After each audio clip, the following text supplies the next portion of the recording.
சென்னையில் ஆபரண தங்கத்தின் விலை சவரனுக்கு 3000 ரூபாய் குறைந்துள்ளது. காலையில் 1200 ரூபாய் குறைந்த நிலையில் மாலை 1800 ரூபாய் குறைந்தது. ஆந்திர மாநிலம் மச்சுலிப்பட்டினத்தில் இருந்து 50 கிலோமீட்டர் தொலைவில் மையம் கொண்டுள்ள மோந்தா புயல் 15 கிலோமீட்டர் வேகத்தில் நகர்ந்து வருகிறது. இன்று இரவு மச்சுலிப்பட்டினம் கலிங்கப்பட்டினம் இடையே தீவிர புயலாக கரையை கடக்கும் என இந்திய வானிலை ஆய்வு மையம் தெரிவித்துள்ளது. இன்று திருவள்ளூர் மாவட்டத்திற்கு மிக கனமழைக்கான ஆரஞ்சு அலர்ட் விடுக்கப்பட்டுள்ளது. சென்னை, செங்கல்பட்டு, காஞ்சிபுரம், ராணிப்பேட்டை, தேனி, தென்காசி, நெல்லை, கன்னியாகுமரி ஆகிய 8 மாவட்டங்களுக்கு கனமழைக்கான மஞ்சள் அலர்ட்.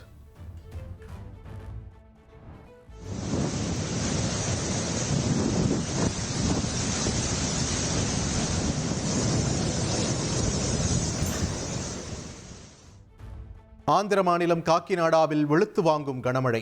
பலத்த காற்று வீசுவதால் கடல் கொந்தளிப்புடன் காணப்படுகிறது. மோந்தா புயல் கரையை நெருங்கி வரும் நிலையில் ஆந்திராவில் முன்னெச்சரிக்கை நடவடிக்கைகள் தீவிரம்.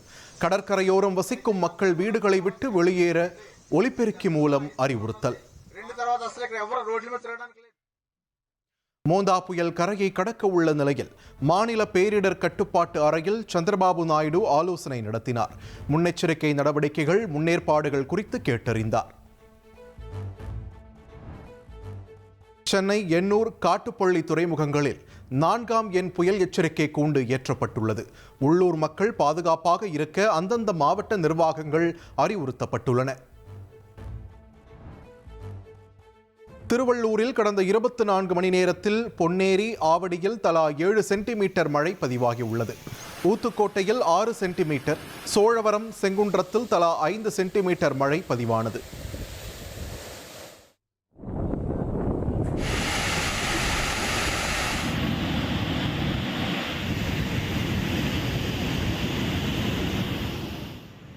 ஆந்திர மாநிலம் பிச்சாட்டூர் அணைக்கு நீர்வரத்து உயர்ந்ததைத் தொடர்ந்து 400 கன அடி உபரி நீர் வெளியேற்றப்படுகிறது. ஊத்துக்கோட்டை முதல் பழவேற்காடு வரை ஆரணி ஆற்றங்கரையோரம் வசிக்கும் மக்களுக்கு வெள்ள அபாய எச்சரிக்கை விடுக்கப்பட்டுள்ளது. தொடர் மழையால் நீர்வரத்து உயர்ந்ததைத் தொடர்ந்து சென்னை புழல் ஏரியில் இருந்து 1000 கன அடி உபரி நீர் திறக்கப்பட்டுள்ளது. கரையோரம் வசிக்கும் மக்கள் பாதுகாப்பாக இருக்க மாவட்ட நிர்வாகம் அறிவுறுத்தியுள்ளது. சென்னைக்கு குடிநீர் வழங்கும் 6 ஏரிகளில் 77% நீர் இருப்பு உள்ளது. தொடர் மழையால் விரைவில் ஏரிகள் முழு கொள்ளளவை எட்டும் என்று எதிர்பார்க்கப்படுகிறது. மழை காரணமாக 33% மேல் சேதமடைந்த பயிர்களுக்கு இழப்பீடு வழங்கப்படும். கணக்கெடுக்கும் பணி 1 வாரத்தில் நிறைவடையும் என்று வேளாண் துறை அதிகாரிகள் தெரிவித்துள்ளனர். 8வது ஊதிய குழுவை அமைத்து மத்திய அமைச்சரவை உத்தரவிட்டுள்ளது. ஓய்வு பெற்ற உச்சநீதிமன்ற நீதிபதி ரஞ்சனா தேசாய் தலைமையிலான குழு 18 மாதங்களில் அறிக்கையை சமர்ப்பிக்கும் என தெரிவிக்கப்பட்டுள்ளது. வாக்காளர் பட்டியல் சிறப்பு தீவிர திருத்தம் தொடர்பாக தமிழக தலைமை தேர்தல் அதிகாரி தலைமையில் நாளை மாலை அனைத்து கட்சி கூட்டம் நடைபெற உள்ளது. அங்கீகரிக்கப்பட்ட 12 தேசிய மற்றும் மாநில கட்சிகளுக்கு அழைப்பு விடுக்கப்பட்டுள்ளது.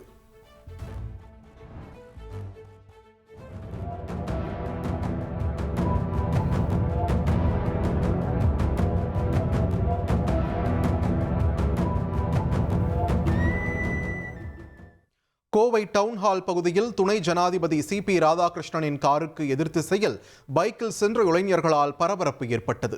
பாதுகாப்பை மீறி இளைஞர்கள் சென்ற CCTV காட்சி வெளியான நிலையில் போலீசார் விசாரணை நடத்தி வருகின்றனர். தமிழகத்தில் 2026இல் திராவிட மாடல் 2.0 ஆட்சி என முதலமைச்சர் மு.க. ஸ்டாலின் நம்பிக்கை தெரிவித்துள்ளார். திமுகவின் வெற்றிகள் எதிரிகளுக்கு கலக்கத்தை ஏற்படுத்தியிருப்பதாக மாமல்லபுரத்தில் நடைபெற்ற பயிற்சி கூட்டத்தில் பேசினார். 2026 தேர்தலில் திமுக அரசை மக்கள் வீட்டுக்கு அனுப்பப் போவது உறுதி என தமிழக வெற்றிக் கழக தலைவர் விஜய் அறிக்கை வெளியிட்டுள்ளார். திமுக அரசு மீதான எதிர்ப்பு தமிழக மக்கள் மனங்களில் வலுத்து வருவதாகவும் விமர்சித்துள்ளார். தாவேக தலைவர் விஜயின் அரசியல் வருகையால் திமுகவின் ஓட்டு எங்கேயும் பாதிக்காது.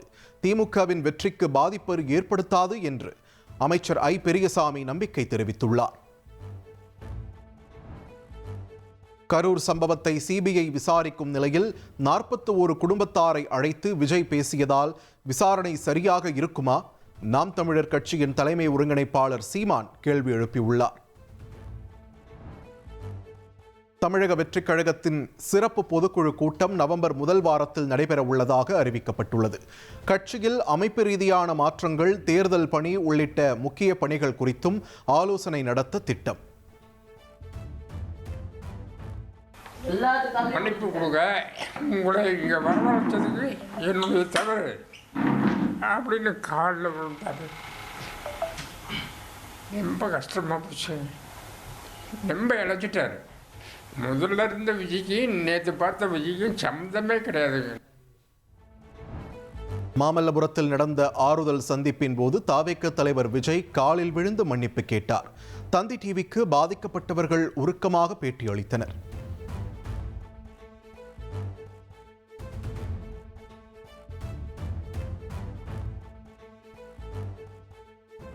கல்வி, காப்பீடு உள்ளிட்ட தேவையான உதவிகளை செய்வதாக விஜய் உறுதியளித்தார்.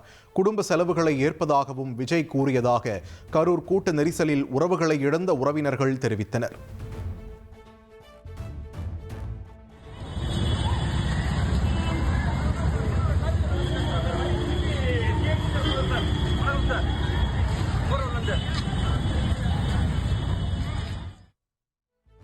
விழுப்புரம் மாவட்டம் வளத்தி பகுதியில் பணம் கொடுக்கல் வாங்கல் தகராறில் வீடு புகுந்து கடத்தப்பட்ட ஃபைனான்சியர். திரைப்பட பாணியில் விரட்டிச் சென்று ஃபைனான்சியரை மீட்ட போலீசார் வேறொரு காரில் தப்பி ஓடிய கடத்தல்காரர்களை தேடி வருகின்றனர். இந்தியாவில் இருந்து 2 லட்சம் கோடி ரூபாய் மதிப்புள்ள செல்போன்கள் ஏற்றுமதி செய்யப்பட்டுள்ளன. இதுவரை இல்லாத அளவுக்கு 127 மடங்கு அதிகரித்துள்ளதாக பிரதமர் நரேந்திர மோடி பெருமிதம் தெரிவித்துள்ளார். பீகார் தலைநகர் பாட்னாவில் தேர்தல் அறிக்கையை காங்கிரஸ் கூட்டணி வெளியிட்டது. பழைய ஓய்வூதிய திட்டம் அமல்படுத்தப்படும், ஆட்சி அமைந்த 20 நாட்களுக்குள் குடும்பத்தில் ஒருவருக்கு அரசு பணி உள்ளிட்ட வாக்குறுதிகள் இடம்பெற்றுள்ளன.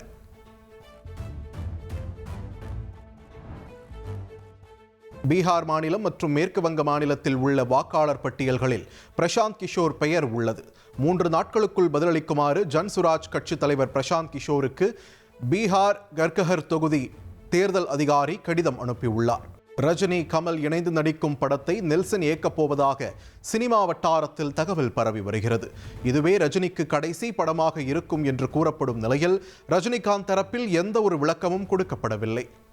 இந்தியாவில் பயணிகள் விமானம் தயாரிக்க ரஷ்யாவுடன் இந்துஸ்தான் ஏரோநாட்டிக்கல் நிறுவனம் ஒப்பந்தம் கையெழுத்திட்டது. ட்ரம்ப் மிரட்டலுக்கு மத்தியில் இந்தியா அதிரடி நகர்வு மேற்கொண்டுள்ளது. இந்திய பயனாளர்களுக்கு ChatGPT 1 வருடம் இலவசமாக வழங்கப்படும் என OpenAI நிறுவனம் அறிவித்துள்ளது. நவம்பர் 4ஆம் தேதி முதல் சைன் அப் செய்து பயனடையலாம் என்றும் தெரிவிக்கப்பட்டுள்ளது. கென்யாவில் டியானியில் இருந்து கிச்வா நோக்கி சென்ற சிறிய ரக விமானம் விபத்திற்குள்ளானது. விமானத்தில் பயணித்த 12 பேரும் உயிரிழந்ததாக தெரிவிக்கப்பட்டுள்ளது. சென்னையில் நடைபெற்று வரும் மகளிர் ஓபன் டென்னிஸ் போட்டி மழை காரணமாக 2வது நாளாக ஒத்திவைக்கப்பட்டது. போட்டி நாளை தொடங்கும் என்று அறிவிக்கப்பட்டுள்ளது. இந்தியா, ஆஸ்திரேலியா இடையே முதலாவது T20 போட்டி நாளை நடைபெற உள்ளது. கேன்பராவில் உள்ள மைதானத்தில் மதியம் 1:45 மணிக்கு போட்டி நடக்க உள்ளது.